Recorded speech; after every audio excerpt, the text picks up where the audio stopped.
Saludos, buenas noches, bienvenidos señoras y señores a este último debate de esta semana, miércoles, último día del mes y además de este año bisiesto, un 29 de febrero. Estamos con ustedes en este día para analizar con nuestros invitados la actualidad de esta jornada, de este día que pasa por muchos sitios. En Asturias se ha encendido esa luz roja de alarma que suele encenderse cada vez que Arcelor se resfría simplemente. No sé si esto será algo más que un resfriado, ya saben que han paralizado sus inversiones y amenazan además con que si la cosa sigue así puedan cerrar alguno de los altos hornos que existen en nuestra región y empezar poco a poco el desmantelamiento de probablemente la empresa más importante de cuantas existen en nuestra región. En fin, vamos a hablar de este asunto y de otros muchos en este día en el que precisamente muchos miran hoy, 29 de febrero, cuando acaba el mes, miran su nómina, porque va a ser este mes cuando se sepa cuánto les han descontado de ese IRPF, cuánto van a cobrar de menos este mes como consecuencia de esa subida del IRPF. En fin, con nosotros tenemos hoy, ya van a ver, estamos muy relacionados hoy con el mundo de la economía porque tenemos a Antonio Checa, pero además también a Joaquín Mastache, que es economista. ¿Qué tal, Joaquín? ¿Cómo estás? Buenas tardes, pues bien, muchas gracias por invitarme. Bienvenido y un placer tenerle aquí con nosotros. Checa, ¿qué tal? Buenas tardes, hombre. Hola, buenas tardes, ¿qué tal? ¿Vas a mirar la nómina tú también para ver no, ya los la miré, ya pensionistas? me llegó porque a los jubilados nos la mandan un poco antes, ya la miré y efectivamente nos descontaron 2, me parece. Bien, es verdad que nos habían subido el 1 y ahora el 2. Bueno. Entonces la subida compensa la... no exactamente, pero bueno, hay una pequeña diferencia. Además he dicho y mantenido y sigo manteniendo. Que hombre, tampoco pasa nada. Si tenemos todos que poner el hombro, lo arrimamos. Ahora, lo que quiero saber es dónde va mi dinero y qué es lo que han hecho sobre todo los anteriores, que ahora hablaremos largo y entendido porque estoy indignadísimo, cada vez más indignado con los números que están saliendo. Sin duda alguna, ese es el problema, saber a dónde va el dinero. ¿A dónde va? No solo en qué se gasta, quiten, sino por que supuesto. Se gasta, ¿eh? No es quitarlo, es que evidentemente hay que colaborar con el gasto público y evidentemente aquel que gana dinero ese que tiene que pagar, no cabe ninguna duda. Lo que pasa es que hay que pagar menos y gastarlo mejor, claro. ¿Conseguiremos que eso sea así? Uno de los objetivos es reducir el déficit y desde luego con ese 8,5% complicado está, salvo que recortemos ya no sé ni por dónde, ¿no? ¿Hay lugar ya de dónde recortar? Bueno, es que a mí me gusta emplear el término racionalizar más que el término recortar. No es que sea un eufemismo, es que considero que lo que tenemos es que racionalizar. Yo el otro día, precisamente lo comentábamos, hay ayuntamientos que están pagando unos sueldos a auxiliares administrativos mucho más de lo que pagan a esos mismos auxiliares administrativos en empresas privadas. ¿Qué es? ¿Que hay que bajar el sueldo al funcionario? No, hay que racionalizarlo. No puede un funcionario trabajar un 12% menos de tiempo y ganar un 15% más. Por lo tanto, eso que se llama un recorte no, es racionalizar los salarios. Lo que ocurre es que parece que siempre pagan los funcionarios, puede decir algo de ellos, ¿no? No, es que los funcionarios, bueno, yo en una ocasión comenté que había dos clases de ciudadanos, hay los que viven del presupuesto y los que no.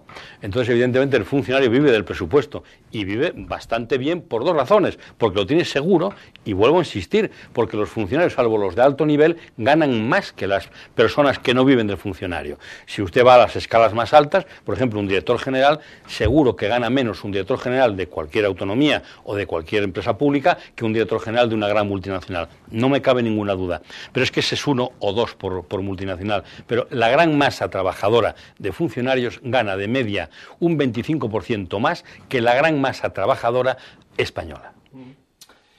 Bueno, vamos a ver. Primero hablamos del tema de los funcionarios, ya que ha salido. Estoy de acuerdo hasta cierto punto. Lo digo porque el problema de los funcionarios, que no son funcionarios, son los empleados públicos, para utilizar la terminología exacta, es que aquí, claro, se ha aumentado de tal manera que es imposible que dé para tantos.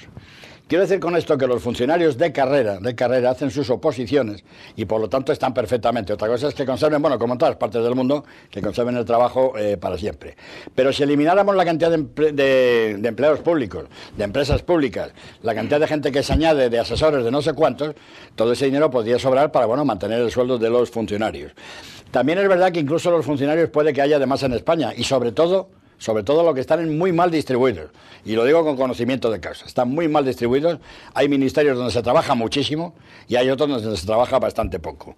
Entonces, racionalizando, como bien dice el amigo Joaquín, estas cuestiones, pues evidentemente no habría por qué bajar, sino hacerles trabajar, igual que trabajan en la empresa privada y además lo otro. Pero además diría otra cosa más. Si los funcionarios no trabajan lo suficiente, según el vulgo, tampoco es culpa de ellos. Es simplemente porque como los niveles políticos ya llegan hasta donde llegan, porque está bien que el consejero pueda ser un político, hasta un secretario de Estado, tal, vale, pero los directores generales ya tenían que ser funcionarios públicos también, que saben de qué va. Como no es así, son políticos que llegan ahí, que les da lo mismo, están de paso y, bueno, pues, primero no saben ni organizar el trabajo porque lo desconocen plenamente y entonces vendría lo otro. Ahora sí es verdad que en momentos difíciles como este, y ahora lo que hablaremos de todo el tema del déficit que tenemos ahora mismo, sí es verdad que en momentos como este, pues hombre, lo más fácil siempre es tirar de las nóminas de los funcionarios que tienen que arremar el hombro quizá más que los demás, porque por lo menos tienen el trabajo seguro. Y yo con funcionarios con los que hablo les digo es que es mejor que cobren un 70, un 80% de su salario que no cobren nada, que es lo que les va a pasar a muchos de la empresa privada, como está ocurriendo ahora, o cobrando los seguros de desempleo. Y desde el punto de vista de lo otro, yo como decía antes que vengo indignadísimo, porque ayer, claro, aparece otro nuevo dato, todos los días vemos uno distinto, y es que exactamente, que estamos con un déficit que ya ahora parece, que no sé si es ya el real, porque todavía quizá falte todavía, pero bueno, nada menos que de un 8,52%. Para que la gente lo entienda, el déficit es la diferencia entre los ingresos y los gastos del Estado en un año. Cada punto de PIB significa más de 10.000 millones de euros, y vuelvo a repetir lo que digo siempre, que cuando hablo en euros yo no sé de lo que estoy hablando. Yo hasta 50 euros, hasta 1.000 euros más o menos puedo saber lo que es, pero vamos, a partir de ahí es que no sé ni de lo que estoy hablando, unas cifras verdaderamente. Bueno, pues cada punto de PIB son más de 10.000 millones, con lo cual quiere decir que un 8,52 serían en torno a los 100.000 millones de euros, que son unas cifras que ya no sé ni por dónde van. ¿Cómo vamos a poder bajar ese 8,52 al 4,4 que exigía Bruselas para este año? ¿Por qué ha estado mintiendo la señora, el Zapatero y la señora Elena Salgado, jurando y perjurando que sí, que habían llegado al 6, que era lo que les habían puesto a Bruselas en ese momento, y que eso era cierto y hasta el último momento lo estuvieron manteniendo, cuando sale nada menos que esto? Es decir, España tenía que haber bajado un 1,6 del 6 al 4,4, es un 1,6%, que podía ser admisible y además se hubiera hecho, de hecho ya se está haciendo. Pero claro, bajar del 8,52 al 4 es casi doblar, o más de doblar lo que había que bajar, y esto sinceramente creo que es imposible. Es verdad que el gobierno, en un alarde, digamos, de optimismo y tal, diciendo que sí, que vamos a cumplirlo, pero esto no se puede. Me consta que están de alguna forma negociando en Bruselas para ver si se baja estas cantidades, y de alguna forma diga, yo el 1,6 sí, incluso más puedo hacer el esfuerzo, pero bájenme del 8,52 a 2 puntos, hasta el 6 que tenemos que haber estado, podríamos volver a hacerlo. Sí, por dejar resuelto el tema de los funcionarios, yo quisiera decir algo muy, muy claro y concreto. En la reforma laboral no se habla de los funcionarios como si no fuesen trabajadores. No lo entiendo. Yo lo que quiero decir es lo siguiente: ningún funcionario debiera cobrar ni un euro más que ningún trabajador público en la misma categoría, privado en la misma categoría. Esto lo tengo así de claro, es decir, un auxiliar administrativo de la función pública, sea funcionario, sea contratado o sea medio pensionista, no puede cobrar ni un euro más que un trabajador de la empresa privada. ¿Por qué? Por lo que dije antes. Trabaja un 12,5% menos y encima tiene su puesto seguro. Por lo tanto, yo eso lo cifro en que tendría que cobrar aproximadamente un 20% menos que un empleado de la empresa privada. Estamos hablando de muchos miles de millones. Luego, por otro lado, tendríamos que replantear la función pública, es decir, no son necesarios. Yo no digo que no trabajen. Yo lo que digo es que no son necesarios, que están haciendo trabajos duplicados e innecesarios. Por lo tanto, eso crea una cultura pública que no podemos seguir manteniendo y que tenemos que de alguna manera amortizar. Y es más, la pirámide de edad nos es favorable en los próximos 10 años, y esto es un problema que hay que resolver en 15.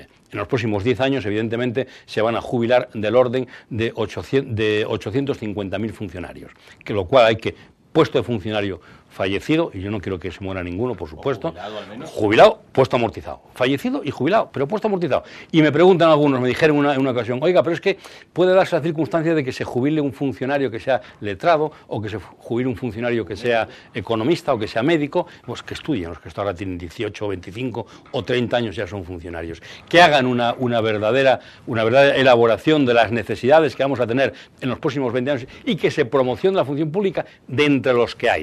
Es decir, hay muchos funcionarios que tienen ahora 23 años, que están en justicia, y pueden llegar a ser jueces perfectamente, que estudien, que se formen, que trabajen, como sucede en la empresa privada, que muchísimos trabajadores que están en la empresa privada están permanentemente formándose, y funcionarios también, pero que se formen más.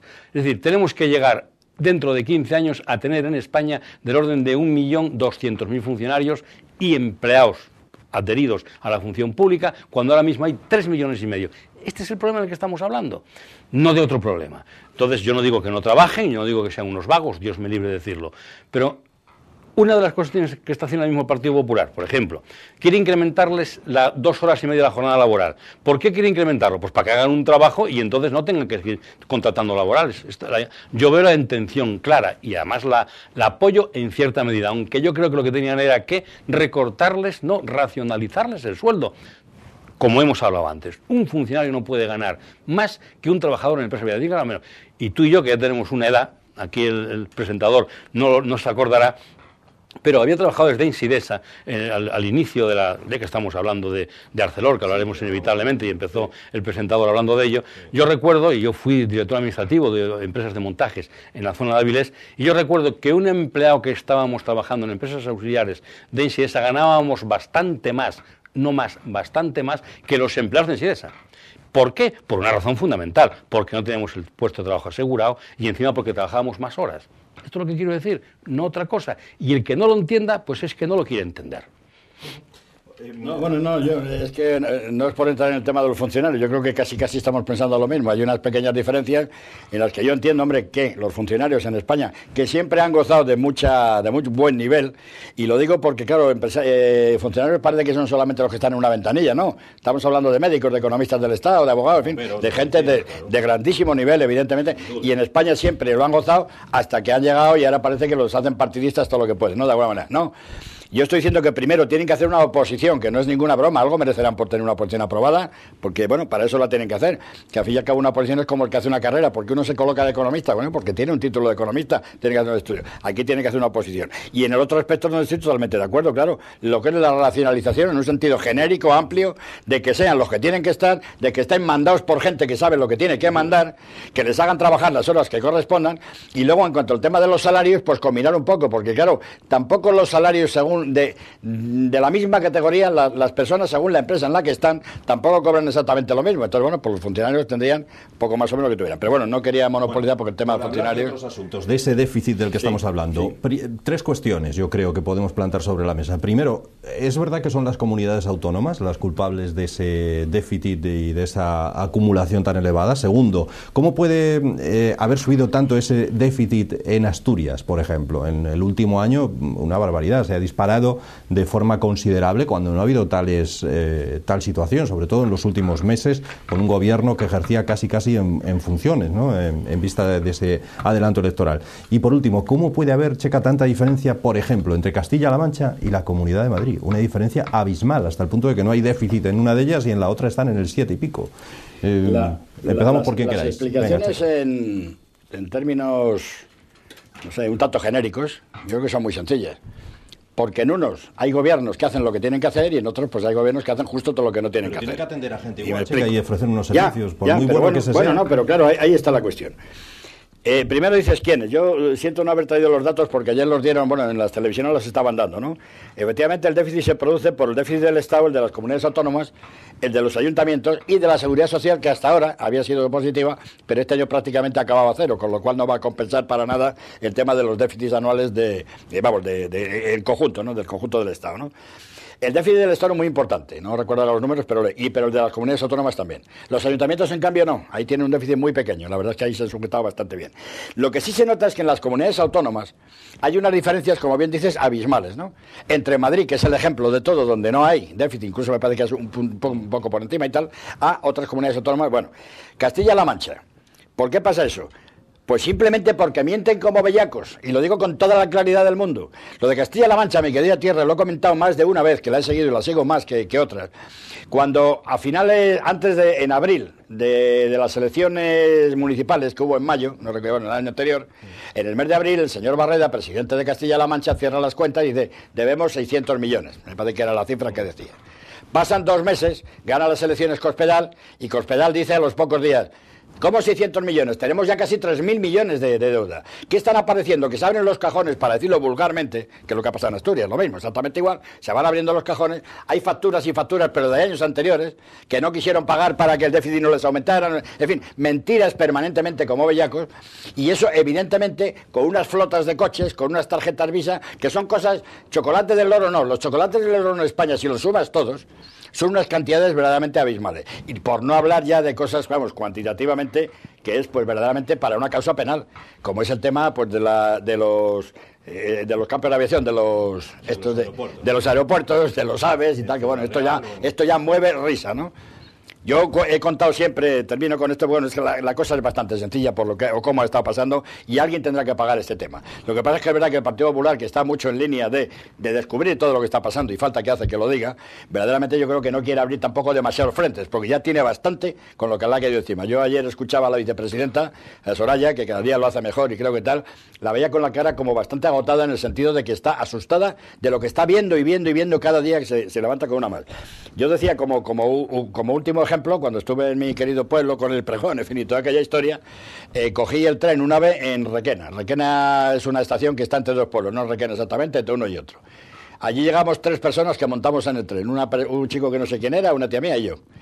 Y montamos 3 personas en el tren. No había nadie en la estación, nada más que un guardia jurado en aquel momento, porque llegamos un poco con tiempo. Un cuarto de hora antes de empezar, de que llegara el AVE de Valencia que venía, para cogerlo allí, empiezan a aparecer operarios. 2 o 3 para las ventanillas, no sé lo que hacían, 3 para las ventanillas. Otros 2 que eran como azafatas que te decían dónde tenías que ir. Sí, eran 6 o 7 los que aparecieron, o una cosa así, más que los que estaban. Claro, ¿cómo puede aguantar esto un AVE con 3 viajeros que montan y ninguno que se baja y cosas de estas? Pues verdaderamente, y estoy hablando de un AVE que sí que circula bastante gente porque va a Valencia, me refiero en cuanto a las estaciones de parada, ¿no? Que es lo que verdaderamente, bueno, pues como esto por no hablar del de Ciudad Real o no hablar del AVE de Toledo y todo lo demás, y así ha sido un desbarajuste, años y años, donde Zapatero y un gobierno inexistente, fantasma, en todos los sentidos, fantasma y fantasmones, pues han dejado este país verdaderamente lisiado, con gente además incompetente que ni sabe ni de qué va. Porque yo por lo menos ahora, estos ministros actuales de Economía, son personas que saben de lo que va, te están hablando y bueno, están haciendo lo que pueden, pero sí son personas preparadas y no lo que tenían. No cabe duda que en España tenemos ahora mismo 18 estados, tenemos 17 estados autonómicos y un estado central. Entonces, esto no estaba pensado así. O sea, quien diga que esto estaba pensado así no reconoce ni conoce lo que la Constitución y el mandato constitucional nos decía. Lo que pasa es que esto se nos ha ido de las manos. O sea, en 30 años, no solamente en la era Zapatero, sino en 30 años hemos desarrollado unas autonomías costosísimas, ineficientes, e ineficaces también, porque sabe mi compañero que la ineficiencia y la ineficacia pues son cosas parecidas, pero no son lo mismo. Entonces, hay una cosa que está clarísima.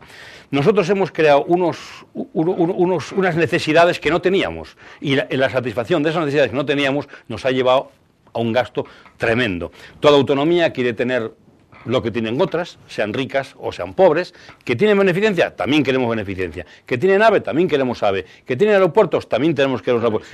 Que tienen televisiones, también queremos televisiones. Entonces, claro, queremos tener todos de todo, y eso no es posible, y además que es tremendamente ineficiente porque es muy costoso y nos cargamos de un plumazo la economía de escala con el aprovechamiento de costes, que es lo que tenemos que perseguir. Entonces, pero yo quiero recordar una cosa. Hace 420 días aproximadamente ahora, en diciembre del 2010 yo fui a ver a la actual candidata del Partido Popular, Mercedes Fernández, y la fui a ver a la sindicatura. Y le llevé un escrito que le dije: Mercedes, como por deferencia hacia ti, que eres del Partido Popular, y yo soy simpatizante del Partido Popular, aunque no militante, vengo a comentarte a ti primero, aunque lo voy a presentar por el registro. Y le llevé un plan de actuación que debieran de tener la sindicatura como recomendación hacia toda la autonomía asturiana, para que cuando fuesen las elecciones de mayo tuviésemos las cuentas al día. Era fundamental. Hubiese sido fantástico que hubiese hecho un esfuerzo los síndicos, haber de alguna manera ido al Parlamento asturiano, exigir que se les diese los medios necesarios para poder exigir a toda la comunidad autónoma que pusiesen las cuentas encima de la mesa, para saber cada ayuntamiento qué es lo que debe, qué es lo que tiene, qué es lo que le falta por pagar, para no encontrarnos con estas sorpresas. No se hizo nada, absolutamente nada. Sin embargo, hoy, ayer, precisamente el síndico mayor, ahora hay 2 síndicos hasta que no haya el tercero, que dejó el puesto libre Mercedes Fernández, resulta que dice que solamente 13, quiero recordar, ayuntamientos de Asturias han presentado las cuentas, voluntariamente. Bueno, esto no puede ser. Entonces, ¿yo qué es lo que sugiero? Y así se lo he sugerido también por escrito al ministro Montoro, que eliminen las sindicaturas en toda España, que empiecen por ahí. ¿Por qué todas las empresas y todos los ciudadanos tienen que someterse a la hacienda pública las sindicaturas que se sometan a la hacienda pública, y sería una manera de coger el control de este descontrol, para que no existiese este problema. Leo pero perplejo me quedé cuando dice, no, es que hay que estimular para que presenten las cuentas, dice que hay que incentivar a los ayuntamientos. ¿Cómo que incentivar? O sea, un empresario, si no las presenta, se le castiga, se le multa, se le sanciona, un particular lo mismo, y resulta que un ayuntamiento hay que incentivarlo. No, mire, esto es una broma. O sea, lo que tienen es que ceder precisamente ese control a la hacienda pública, que se tengan que someter, como todos los ciudadanos nos tenemos que someter a la justicia y todos los ciudadanos nos tenemos que someter a la hacienda pública, las autonomías, ayuntamientos, lo mismo, y empresas públicas, al mismo organismo. La hacienda pública, y todo allí centralizado, todo muy bien controlado, todo muy bien cruzado, y porque no olvidemos que dentro de todas las cuentas que se mueven en el Estado español, el gasto público, pues, lo tengo calculado en más de un 30%. Entonces, todo eso desaparece. No conocemos esos datos, porque no están por la vía que tienen que estar. Y eso es vital y fundamental. Sí, bueno, yo sobre esto muy brevemente, porque no podemos nada más que dar una serie de recetas. En realidad no se puede entrar en el tema más a fondo.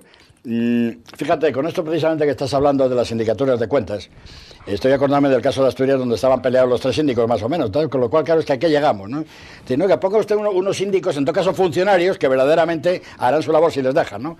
Porque es verdad que han acabado con interventores y con todo lo habido, que eran el gremio verdaderamente importante, porque ¿dónde están los interventores ahora? Bueno, en fin, es una locura cómo está funcionando, y por eso se está hablando mucho de cuestionar, y claramente, el Estado autonómico.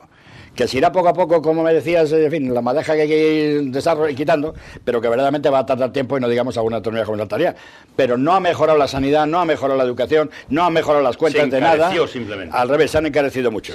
Y es verdad que si tuviéramos sindicatura seria o tribunal de cuentas, porque claro, el tribunal de cuentas también te saca las cuentas 3, 4 años más tarde. Hacienda pública. Hacienda pública. En Hacienda pública. Nada de tribunales de cuentas, nada de sindicaturas. Hacienda pública. Para eso haría falta funcionarios preparados y tal, evidentemente, que los hay. Y que podríamos volver a ello. Ayer veía yo 2 cosas más. Ayer en un debate televisivo, en unas preguntas en televisión, a un tal Hernando, no me acuerdo el apellido, o sea que es algo así como el número 3 del Partido Socialista ahora, que salió en el Congreso de Valencia, Hernando, no sé qué, es el secretario de Política Institucional, lo digo porque es un alto nivel dentro del partido. A mí me daba vergüenza ajena escuchar a esta persona la cantidad de memeces y de estupideces que estuvo diciendo. Y perdón que lo diga con esta claridad. ¿Cómo es posible que apoye todos los temas de Valencia, salir a la calle como Partido Socialista? ¿Qué tienen que ver ellos, por lo visto, con todo el déficit? Nada, o sea, no tienen nada que ver con nada de todos los problemas habidos y por haber. Pues no hablas ya de Amaiur y de todo lo tal. Pues no, están como si acabaran de nacer ayer, la culpa la tiene el PP, que dijo que iba a hacer, y fíjate cómo está el paro y no sé qué. La reforma laboral, no, hombre, si eso no vale de nada. ¿Pero qué habéis hecho durante 8 años? Con 6 millones de parados que habéis dejado a este país. Y con unos sindicatos hermanos como son los vuestros, ya lo escribí el otro día, no es que lo vaya a contar ahora nuevo. Pues así está el funcionamiento del mayor partido de la oposición, que antes o después se regenerará, supongo, antes o después, y algún día será gobierno. Con lo cual, en estas circunstancias, lo menos que podía hacer era apoyar claramente al gobierno, muy mayoritariamente salido de las urnas, y ver la situación en la que estamos. Como sucede en Portugal. Como puede suceder en Portugal, como sucede en Alemania y como sucede en otros sitios. Y no este partidillo ahora de nada en estos momentos, lo digo además con todo el dolor y toda la pena, por el muchísimo respeto que lo tengo. Te referiste a Antonio Hernando, creo que es. Antonio Hernando me parece que era, lo digo, es el número 3, bueno, es una cara bastante conocida, ya era del secretario de León, me parece. Lo de la calle en el Partido Socialista es muy querer ganar en la calle lo que no han ganado las urnas. Pero a mí, que esto lo haga Cayo Lara, me trae sin cuidado, porque es un decimonónico, lo digo más con toda claridad. He hablado muchas veces de amigos que tuve en sus buenos tiempos en el Partido Comunista, como Horacio Fernández Iguando, como el propio Gerardo Iglesias, que era gente sensata, que era gente, que sabía de qué iba. Pero esto de ahora es tomar la calle y nada más, pues tomamos la calle y se acabó la historia. Dios mío, si el Cayo Lara gobernara este país, porque lo de ellos es lo que comentaba mi buen maestro, aquello de abrimos una zanja con 20 operarios y luego hay otro enfrente que la rellenan. Y ya hemos que acabado con el paro. Sí, hombre, sí, también acababan en Rusia, sí, en la Rusia soviética acababan con el paro, les daban la mitad a cada uno de sueldo y estaba resuelto. Pues estos son los términos en los que habría. Pero, hombre, un partido socialista tiene otro nivel, o lo tuvo, o debería tenerlo, como un partido socialdemócrata moderno verdaderamente. Y sé que hay gente en el Partido Socialista que la hay, pero como comentaba el otro día, son unas organizaciones tan endogámicas, lo tienen todo tan controlado que es imposible echar a los dirigentes, porque está todo controlado. Es verdad que reciben mucho y reparten también para que todo lo tenga. Solo hay una posibilidad de poder echar a esos dirigentes, cuando son tan malos, si son las elecciones, cuando les viene tan mal. Coño, pues ahora ya ni eso pasa en España. Pero siquiera, porque ya está acabado, Checa, está acabado, porque mirad, evidentemente de quien tú hablabas es una persona que de perfil bajo dentro del Partido Socialista, pero Hollande en Francia hoy dijo que pondría un impuesto del 75% a aquellas personas que ganen 1 millón de euros. Esto es el socialismo. El socialismo no se dedica a generar riqueza, sino a repartir la miseria o a quitarle a quien tiene para darle a quien no tiene, pero quien no tiene porque no crea el marco adecuado para que tenga. El socialismo está acabado. O sea, ya no es un problema ni de perfil bajo, ni de perfil medio, ni de perfil alto. Es un problema de concepto. Es que eso incluso empíricamente no se ha sostenido nunca. Es que esto que dices ayer, precisamente lo decía alguien, no, es que hay que poner, oiga, los impuestos ya están puestos progresivamente y evidentemente pagan más quien más tiene. Lo que no pueden es que los que más tienen lo paguen todo y los que no tienen no lo paguen. Si una persona gana 100 y otra gana 50, decimos, al de 50 no paga nada, vale, pero el de 100 le hacemos pagar 30, con lo cual los igualamos, ya ganan 50 cada uno. Claro, el que ganaba mucho, que normalmente son gente valiosa de otra manera, en general estoy hablando, pues ya no me interesa nada. Se nos van, con lo cual, o se marchan fuera, se deslocalizan, o lo que es peor, se sientan de brazo y dicen, bueno, pues no trabajo tampoco, o no hago, si es que puedo, sea funcionario, que también pasa mucho entre los funcionarios, que al final, como los tratan a todos igual, pues tampoco quieren trabajar. Oye, dos puntos nada más, que me quedaban. Tomar la calle, que quería incidir sobre bueno, eso, ¿no? Sí, dos cosas quería decir. Ayer decía la vicepresidenta, claro, van saliendo datos. Tenemos, o hay, 55.000 edificios que son del Estado. Y sin embargo se pagan... 100.000 edificios, 100.000 edificios. Yo tenía 55.000, sí. Bueno, pues 100.000. Y se están pagando 100 millones de alquileres, aparte. No, claro, confundo el dato, eran los 100 millones de alquileres. Eran 55.000 edificios públicos del Estado y se están pagando 100 millones de alquileres. ¿Y de esto tiene alguien la culpa? Pues tampoco ninguna. Y finalmente, el tema de los presupuestos que tanto están acosando ahora, joder, cuando además pusieron las elecciones un 20 de noviembre para que no pudiera haber presupuestos. Que más maldad política no puede haber. Bueno, maldad política y la que sea. Y nacional y la que se quiera. Porque de esta forma os fastidiáis que no nos vamos a dejar ni presupuestos hechos, con lo cual el problema que puede haber. No es que el tener presupuestos o el prorrogarlos sea bueno ni malo cuando las cosas están normales, también tampoco pasa nada. Pero en la circunstancia actual es muy importante tener un presupuesto. ¿Y cómo se va a elaborar un presupuesto con estos déficits que tenemos? Cuando se prevé además que va a haber un decrecimiento de la economía del 1,5% del PIB, más o menos. Que claro, una cosa es recortar, que se podrá recortar muchas cosas, pero que si no haces crecimiento también tampoco puedes llegar a unos recortes que hundas toda la economía. Eso a través del marco. Hay que crear un marco para que se pueda crecer. Exactamente. Y ahora que decías de lo de... Crecemos, Joaquín. Bueno, pues solamente con recortes. Crecemos con un marco, y me explico.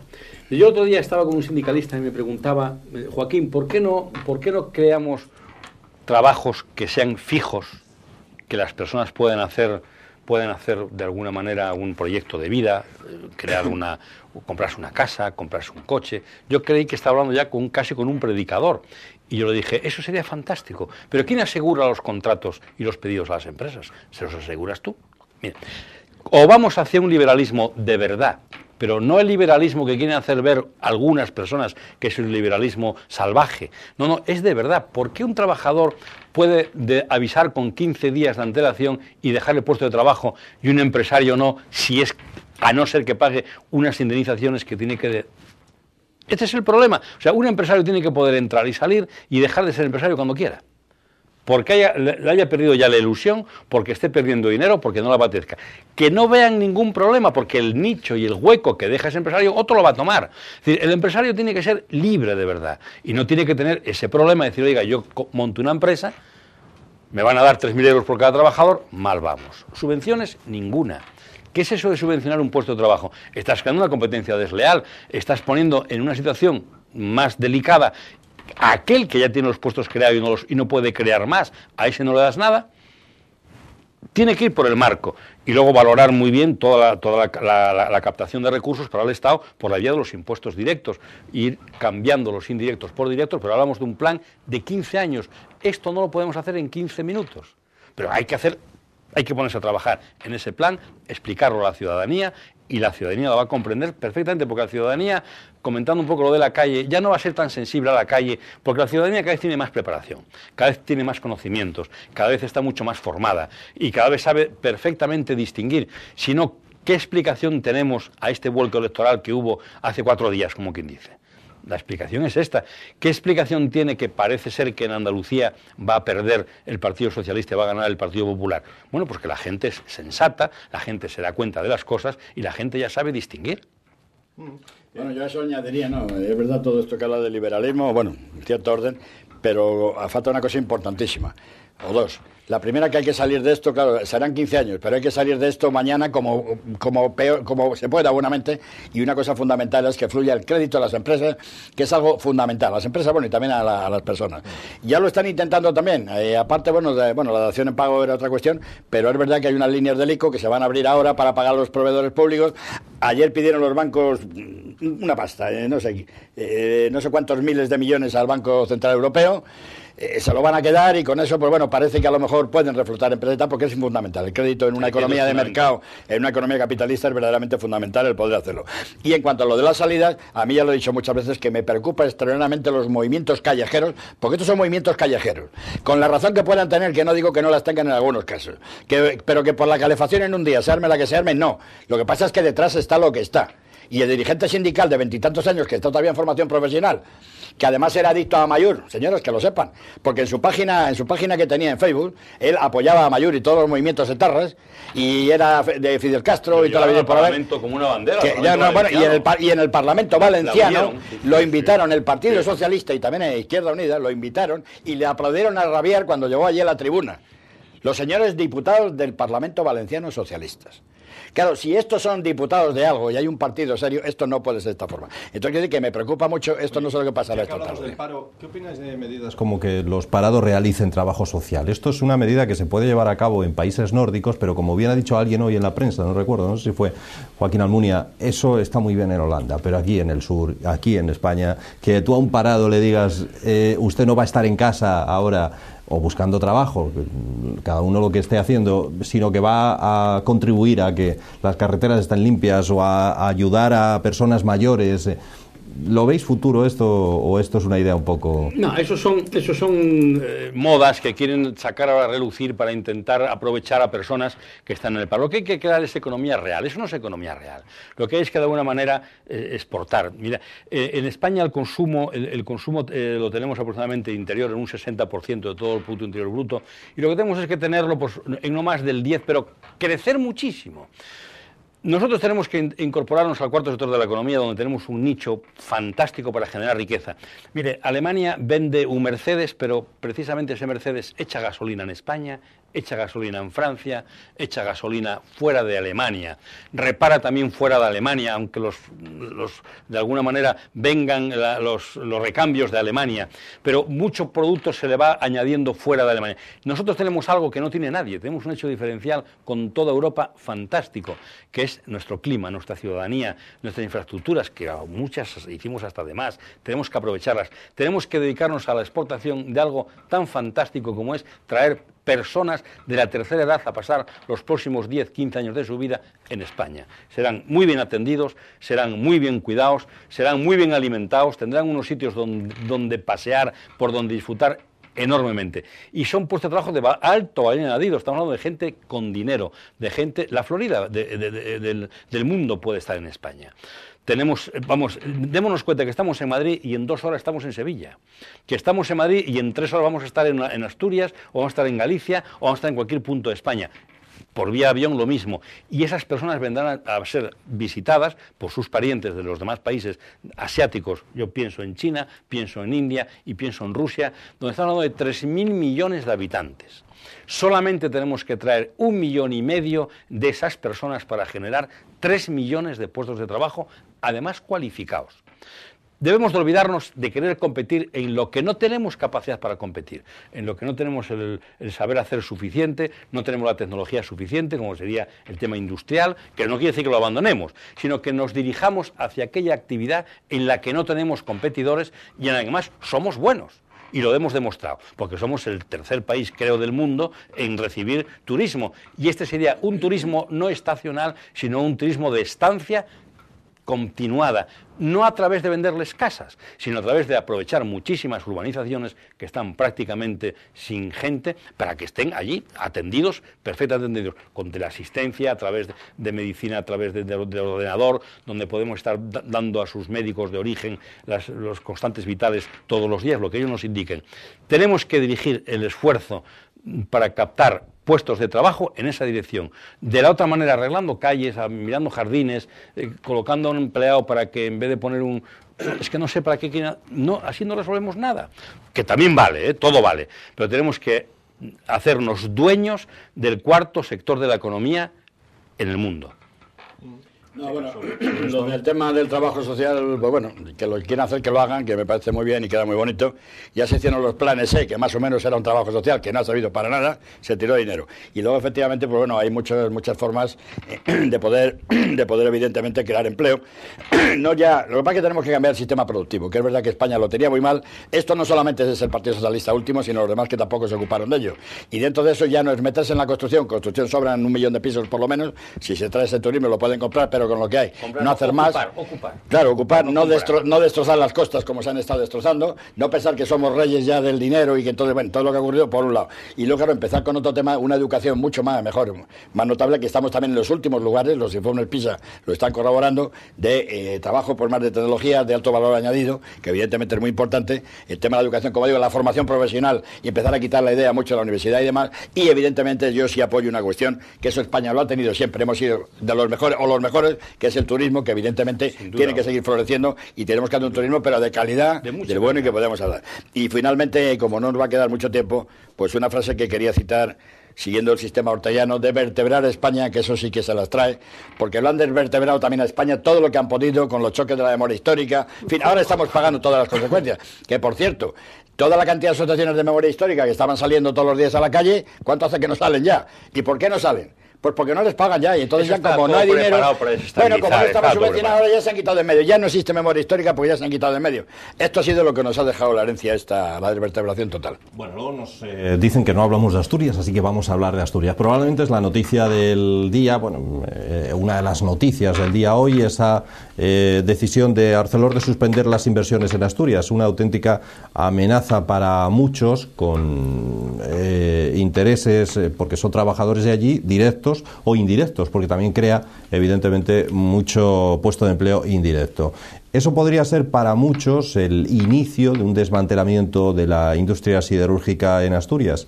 Probablemente estamos hablando de la industria, de la empresa con más empleos en toda nuestra región, tanto directos como indirectos. ¿Esta es tragedia, Joaquín? Mire, esto puede ser una consecuencia de no apoyar una reforma laboral. Es decir, ¿qué está viendo ArcelorMittal? Pues la posibilidad de que haya huelgas, la posibilidad de que haya problemas, la posibilidad de que tengamos un conflicto social tremendo, y entonces dicen, no, pues nos vamos de aquí. Y claro, el problema es que lo que no debería ser noticia es que si una empresa pierde dinero se marche. Eso es lo normal. Pasa que, claro, Asturias, que ha estado siempre publificada, yo recuerdo cuando vine aquí con mi maestro Pedro Osbar a visitar los pozos de las minas y dijimos que, bueno, que convendría a lo mejor cerrarlas, pues si no llega a ser por, creo que fue Triqui, pues nos tienen en el Pozo Sotón.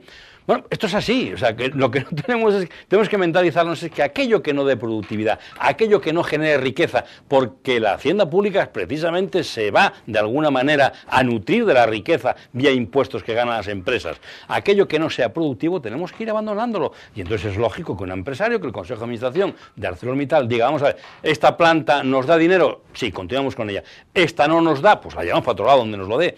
Esto es inevitable, esto es normal. Y queremos de alguna manera transformar algo ordinario en extraordinario. Esto no debería ser noticia. La noticia es precisamente la reacción que temen al no apoyar una reforma laboral que entiendo que, vamos, es de perfil bajo, según mi criterio. Es decir, tienen que haber ido más allá todavía. Bastante más allá. Y quieren, ahora en el Parlamento, cuando se debata, lo vamos a ver si dan una vuelta de tuerca o le quitan 2 vueltas. Yo no sé lo que harán. Me imagino que mantendrán la posición o darán la oportunidad a que se dé otra vuelta de tuerca, y yo espero que se dé. No, yo esto, vamos a ver, evidentemente no conozco tampoco el sector siderúrgico tanto, pero creo que hay superproducción bastante en los momentos actuales. Y además es verdad que hoy comentaban con varios amigos que preocupa mucho que en España empiecen estas huelgas más o menos desorbitadas con la situación en la que se encuentran, porque evidentemente no nos engañemos, el capital, y yo si lo tuviera sería también capitalista, no lo soy porque no lo tengo simplemente.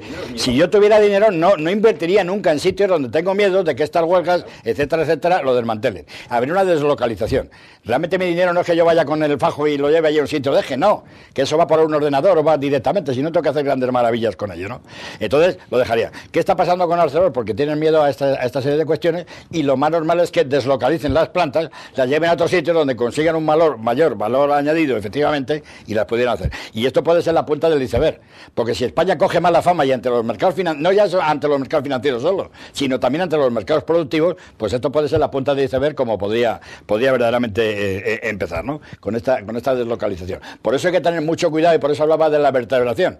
A ver si son sensatos los sindicatos, etcétera, etcétera, y que no vengan ahora hablando de los 6 millones de parados, que eso los tienen ellos, los han cocido ellos también con su querido gobierno, aquel que los necesitaba y los quería tanto y, en fin, los necesito mucho. Todas estas cosas están en la televisión, ahí las vimos, pues que no se metan a sino ahora todo lo contrario, poner un poco de orden y junto con el otro tema.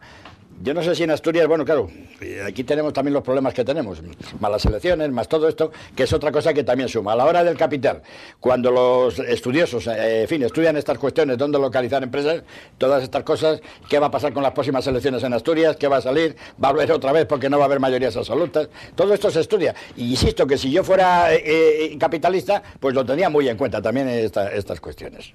Joaquín, sobre este tema algo más. Vale, bueno, sí quería preguntaros, ya que menciona el tema de las elecciones, lo que puede ocurrir en Pola de Siero. Verán, en Pola de Siero hace muy poquito tiempo, hace solo unos meses, unos concejales del Partido Popular decidieron presentar una moción de censura en compañía de Foro Asturias para desbancar al Partido Socialista que gobierna en minoría en Siero. Bien, el Partido Popular desautorizó a estos concejales, incluso les expulsó del partido. La mesa de edad que se formó previa a la moción de censura decidió que no había lugar a celebrar esa moción de censura. Los ediles que promovían esa moción decidieron acudir a un juzgado y ahora el juez, o la juez en este caso, les ha dado la razón. Esto significa que en el plazo de 5 días, aunque la decisión se puede recurrir todavía, pero en el plazo de 5 días, me imagino que la van a recurrir, pero si no, en el plazo de 5 días hay que celebrar de nuevo ese pleno con moción de censura y aparentemente, por tanto, con el desbancar al Partido Socialista del poder en la tercera población en importancia de Asturias y en su lugar poner un gobierno formado por Foro Asturias y Partido Popular, que en otros lugares, salvo Gijón, no se han puesto de acuerdo para gobernar. No sé qué os parece este vaivén de la política. Hay una cosa que es evidente, la partitocracia quiere controlarlo todo. Entonces, este es el problema. O sea, el acta de concejal no es del partido, es de la persona que lo ostenta. Y esto lo saben los partidos, de ahí quieren ir lo que ellos llaman los tránsfugas. Bueno, pero el transfugismo, ¿por qué sucede? Pues sucede por un descontento con las líneas, digamos, centrales del partido. Por lo tanto, lo que tienen que acostumbrarse a los políticos, y luego quería decir algo que a lo mejor suena un poco fuerte, pero que quiero aprovechar la oportunidad de decir algo que yo considero muy importante. Lo que tienen es que darse cuenta que las actas son de las personas, tanto en el Congreso de los Diputados, como en un ayuntamiento, como en una comunidad autónoma. Entonces, si en un momento determinado una serie de señores creen que deben de quitar el apoyo a quien en su momento se lo dieron, pues eso tiene que considerarse como una cuestión ordinaria, no extraordinaria. Esa debe ser considerada una cuestión ordinaria. Mire usted, cuando hablamos yo estoy dando una serie de conferencias desde hace y presentaciones de un DVD que titulamos Rutinas para la crisis, y siempre comento lo mismo. O sea, la parte económica o la parte financiera es la manifestación, es el efecto. La causa no es la economía. La causa son causas estrictamente políticas. Estamos ante una crisis política tremenda, pero mundial, no solamente en España, ¿eh? Estas decisiones, y esto lo viene corroborando precisamente los 2 premios Nobel que tuvieron que compartir, el premio Nobel de Economía, Sargent y Sims, en octubre del 2011, están casi como secuestrados. Yo no los veo por ahí, se les ve muy poco. ¿Por qué? Porque estos tienen las claves. Estos señores estuvieron estudiando durante 35 años, analizando y viendo las consecuencias que tenían las medidas macroeconómicas que tomaban los países. Y lo hemos visto, la burbuja inmobiliaria, toda esta serie de problemas vienen motivadas por decisiones políticas equivocadas. Yo no digo intencionadas, que seguro que no fueron intencionadas. O sea, Bernanke no quiso subir el coste del dinero del 1 al 5,5, que eso es un 525% por capricho, sino porque creyó que lo hacía bien, pero creó un problema gravísimo, que descolocó todo el mundo. Le siguió Trichet, subiendo del 2% al 6%, que es un 300%. Pensemos en que un artículo suba un 300% su valor o un 525%, como fue el dinero, que sería como si el salario mínimo pasase de 1.000 euros a nivel medio, pues pasase a ser 5.250. O si un café costase 1 euro, pasase a costar 3. Vamos, yo le diría a mi mujer que me preparase el termo por la mañana para durante todo el día que tomo 5 cafés, de alguna manera no pagar 15 euros. Entonces, ¿qué sucede? Todas estas decisiones macroeconómicas que las toman los políticos, no las toma el mercado, no las toman las empresas, no las toman que la banca no deja de ser una empresa como otra cualquiera, fuerte, potente, pero es una empresa, sino que la toman los políticos. Nos encontramos ante una crisis política mundial tremenda. Fíjense la señora Merkel ahora mismo, que ella sí aceptó déficits tremendos a Alemania cuando los necesitó, cuando incorporó a la Alemania del Este. Entonces, ¿qué sucede? Ella sí podía en aquella época tener déficit, nosotros ahora no. No quiere entrar en el bono europeo, que era una de las soluciones que lo garanticen todos los países. Ojo, estamos ante una crisis política de una magnitud tremenda. No tenemos políticos a la altura de las circunstancias. Las circunstancias son gravísimas y nuestros políticos, de un signo y de otro, más en la izquierda que en la derecha, por supuesto, pero también en la derecha, no están a la altura de las circunstancias, porque que yo sepa, la señora Merkel es de derechas y no lo está haciendo nada bien, ni el señor Sarkozy, digan lo que digan, se han echado a las espaldas Europa y lo están haciendo rematadamente mal. ¿Qué sentido tiene que el Banco Central Europeo esté cediendo dinero a los bancos al 1% y luego no llega a los estados? ¿Pero qué broma es esta? ¿Quién nombra al presidente del Banco Central Europeo? Nada más que los políticos. Dedos ustedes directamente a los estados. ¿Cómo a un estado como Grecia, que está atravesando las dificultades que están atravesando, se le puede prestar el dinero al 9%? Esto es un disparate. Eso es decirle que no vas a salir adelante. Eso es hipotecarte. ¿Qué vamos a tener que terminar embargándoles el Partenón? ¿O tenemos que embargarle los museos? ¿O tenemos que embargarle las islas? ¿Qué tenemos que hacer? Esto es un disparate. Estamos metidos en un problema gravísimo por la enorme crisis política que tenemos. No tenemos Adenauer, no tenemos personas de la altura que tuvimos en su día y que de alguna manera tenemos que reinventarlos. Sí, bueno, sobre el tema de las decisiones macroeconómicas que las toman los políticos es cierto, pero efectivamente con la salvedad de que los políticos han bajado muchísimo el nivel de los políticos, que no tienen ni comparación. Y hablo desde la Segunda Guerra Mundial, no me refiero a esta, y no tenemos nada más que ver el ejemplo del gobierno español anterior, el que había, que bueno eso ya quizá es lo peor que ha podido haber de lo peor, y bueno, sí hay que decirlo. Y podrían decirlo también los socialistas, que tendrían que reconocerlo por lo menos, que es distinto. En cuanto al tema del transfugismo del que hablabas, evidentemente las actas son personales, pero no siempre son los partidos los culpables. Muchas veces los tránsfugas también se las traen, ¿no? Sin duda. Porque por ser alcaldes se salen y entonces fastidian al otro. Bueno, ¿cómo se resolvería esto? Pues bueno, dando una solución. O se va a los sistemas donde el dueño del acta es el partido, y yo creo que además en los momentos actuales, con las listas cerradas que tenemos y bloqueadas y tal, debía de ser el partido el dueño del acta, en estos momentos.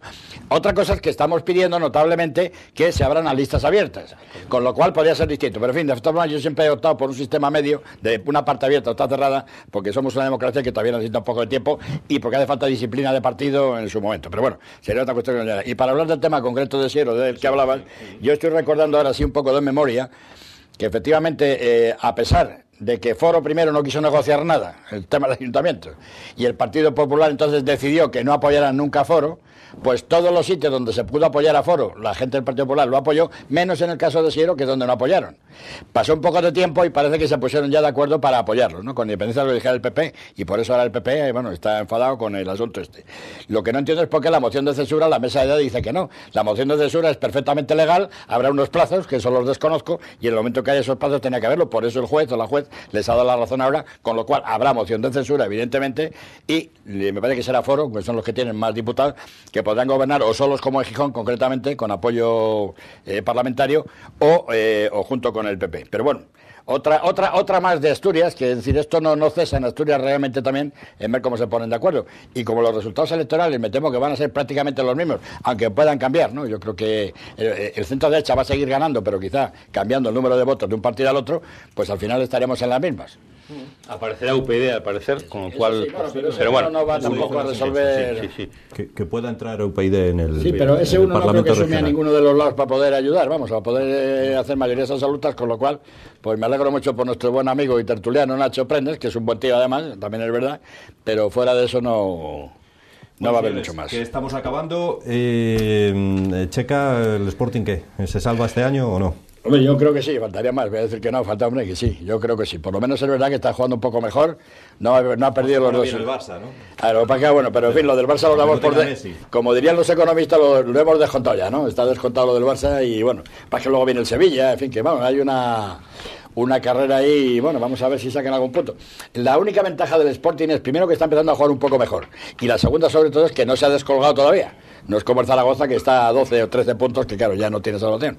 Está a 6 puntos, que hombre, faltan todavía 13 o 14 partidos, bueno, vamos a tener como mínimo esperanza, ¿no? Porque ya lo que faltaba en Asturias, que no nos quede ninguno en primera.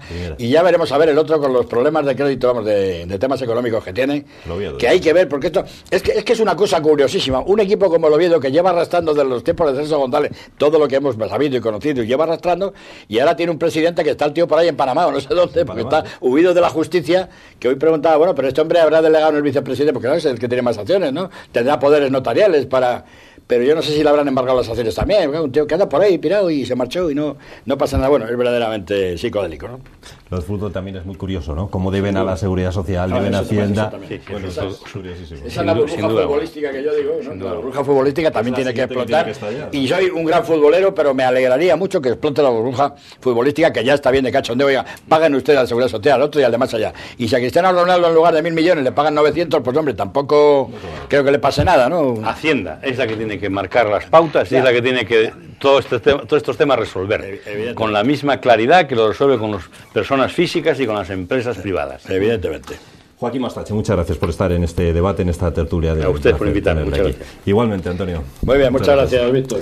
Y a ustedes decir que despedimos ya esta tertulia y todas las de esta semana, pero volvemos ya la semana que viene. El próximo lunes les esperaremos aquí de nuevo. Hasta la semana que viene.